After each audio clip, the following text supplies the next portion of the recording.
Varahi silks మన నెల్లూరులో September 25వ తారీఖున గొప్ప ప్రారంభం. నమస్తే రమ్మగారు. నమస్తే రమ్మగారు, దేవుడికి నైవేద్యం ఎందుకు పెట్టాలి?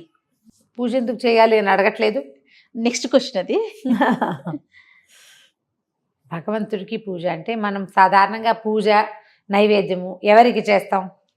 ఏదో ఒక ఆకారాన్ని పెట్టుకుంటాం అంతే. భగవంతుడు నిరాకార పరంజ్యోతి, ఆయనకంటూ ఒక ఆకారం లేదు. ఆకారం లేదు. ఆయన ఎలా ఉంటాడో ఎవరికీ తెలియదు. ఎప్పుడు ఎక్కడ ఎలా ఏ రూపంలో ఎవరికి కనిపిస్తాడో ఎవరిని ఏ రకంగా అనుగ్రహిస్తాడో కూడా మనకు తెలియదు. అందుకని మనం ఏం చేస్తాం? చతుర్భుజుడైన నారాయణుడి స్వరూపాన్ని నిర్మించుకున్నాం. అవును.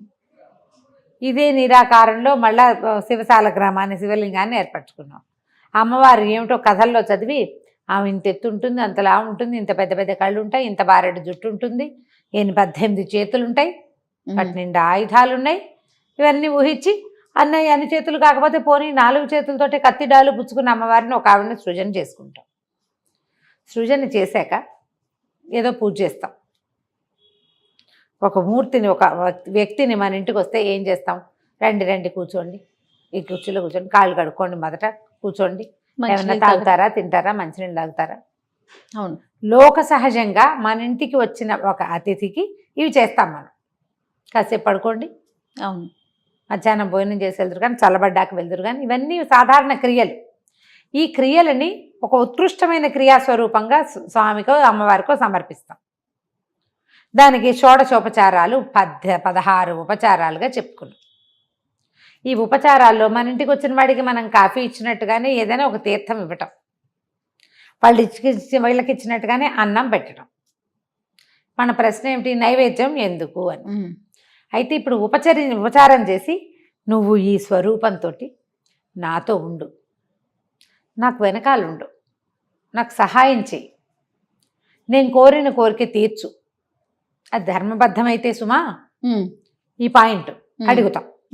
ఇప్పుడు ఇవన్నీ అడిగేటప్పుడు ఎవరి దగ్గర నుంచైనా ఏదైనా తీసుకోవాలంటే ఏదైనా ఇవ్వద్దు కదా, ఇచ్చిపుచ్చుకునే ధోరణి ఉండాలి కదా. అవును. ఇప్పుడు ఇవ్వటం, మనం ఒక ప్రతిమా స్వరూపాన్ని చేసుకున్నాం కానీ ఇది ఆ పరంజ్యోతి యొక్క ప్రతిరూపంగా చేసుకున్నాం. ఇవాళ నేను పండించుకున్న ఆహారమో, కొనుక్కొచ్చుకున్న ఆహారమో, అది తయారు చేసిన ఆహారమో, దానికి కారణం నువ్వు. నేను నీ కోసం చేసిన ఆహారాన్ని నువ్వే స్వీకరించు, నీకు ఇస్తాను నేను, నువ్వు నాకు ఇబ్బడి ముబ్బడిగా ఇవ్వు.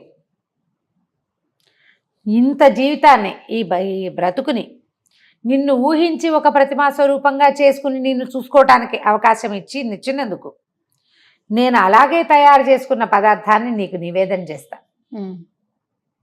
అని చెప్పి ఈ నివేదన చేస్తాం. నీ నివేదన నైవేద్యం పెట్టాక ఏమిటి అవంతా తింటుందా అమ్మవారు? పోనీ అయ్యవారు తింటాడా? తినడు. ఈ పదార్థం మనం స్థూలంగా ఇంత పెడితే సూక్ష్మాంశాన్ని గ్రహిస్తాడు.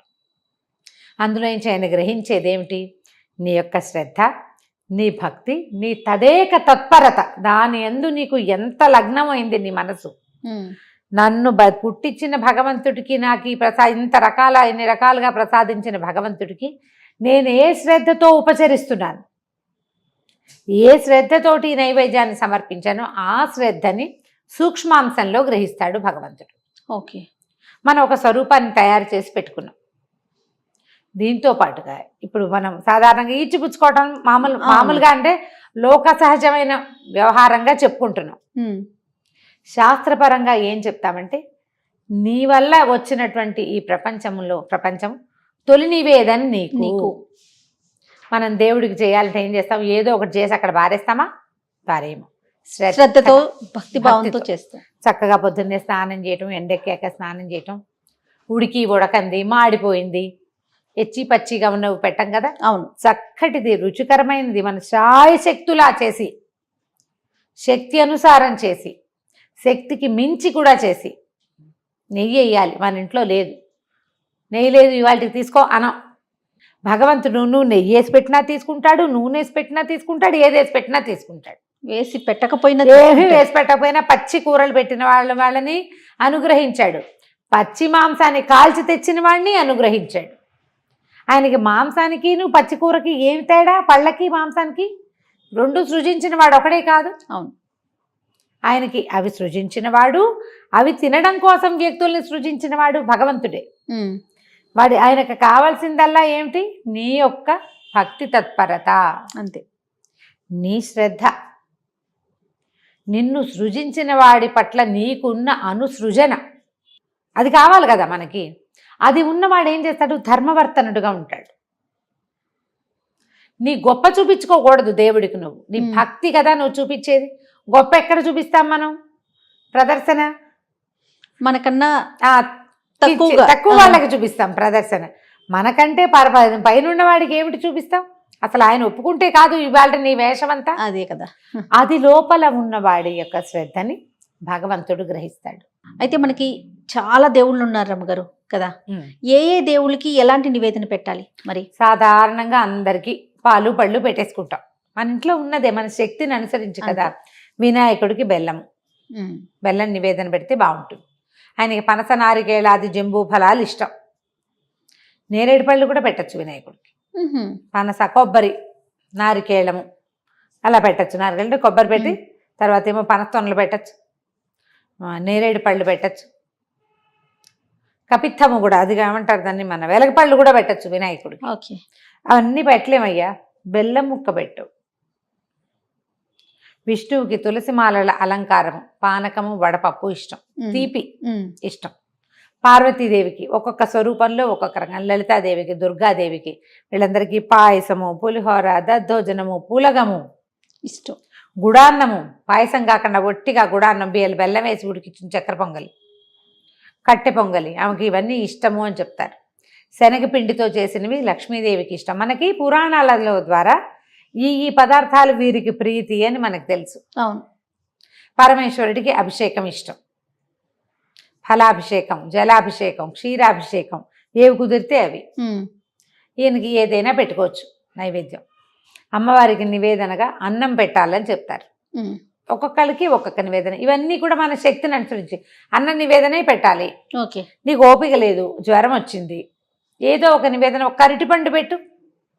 నీ శ్రద్ధ కాదు కావాల్సింది. అవును అవును. ఇప్పుడు మీ ఇంట్లో డజన్ల కొద్దీ పళ్ళుండి, నీకు వంట మంచి ఉండి, పని తీయగలిగే వాళ్ళు ఉండి, ఆ దేవుడికి ఏముంది బెల్లం ముక్క పెడతా అనకూడదు. శక్తి అనుసారము అనేది ఒక పాయింట్ ఉంటుంది. సమయం లేదు, సమయాభావము, శక్తి లేదు, నీకు చేత కాదు, ఓపిక లేదు, ఇక అప్పుడు ఏదో ఒకటి. కానీ శక్తి ఉంటే చక్కగా షడ్రసోపేతమైన భోజనాన్ని స్వామికి వడ్డించవచ్చు. సూక్ష్మాంశాలకు నివేదన పెట్టాక వెంటనే లాగేసేయకూడదు ఆ పళ్ళని.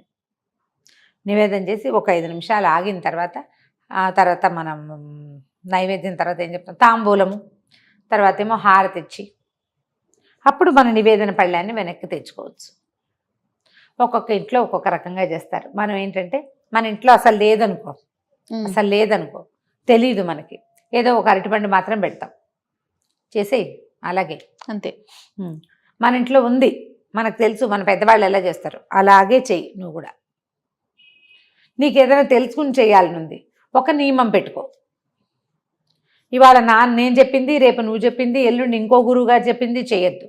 నిత్యము ఒక విధానం. పాలు, పళ్ళు, అన్నము, బెల్ల పానకము, ఆంజనేయ స్వామికి కూడా పానకం, వడపప్పు పెడతాం, కొబ్బరికాయలు పెడతాం. అట్లా ఈ స్వరూపానికి ఇలాంటి శక్తి కావాలి, ఇలాంటి పదార్థాన్ని వడ్డించాలి. అప్పుడు ఆ స్వరూపానికి ఆ శక్తి పెరుగుతుందన్న ఒక అవగాహన కూడా చెప్తారు పెద్దవాళ్ళు. అట్లా కూడా ఆంజనేయ స్వామి కోపంగా స్పీడ్గా ఉంటాడు, ఆయన చల్లబరచాలి. ఆ రామ అన్న కొందికి ఆయనకు ఉద్రేకం వస్తుంది, పానకం ఇస్తే చల్లబడతాడు. నరసింహస్వామికి పానకం పెట్టాలి, ఆయన కూడా కోపిష్టివాడు, అంటే ఆయన మంచి ఉగ్ర స్వరూపంలో వెలిసాడు కదా, అందుకని పానకం పెట్టాలి. అట్లా స్వరూపాన్ని బట్టి మనకి విశదంగా పెద్దవాళ్ళు ఏం చెప్పారో ఆ ప్రకారం చేయాలి. భగవంతుడికి నైవేద్యం పెట్టే శక్తి లేదు మనకి, ఎందుకంటే ఇక్కడున్న పిపీలు కాదు బ్రహ్మ పర్యంతము భగవంతుడు ఇచ్చిందే.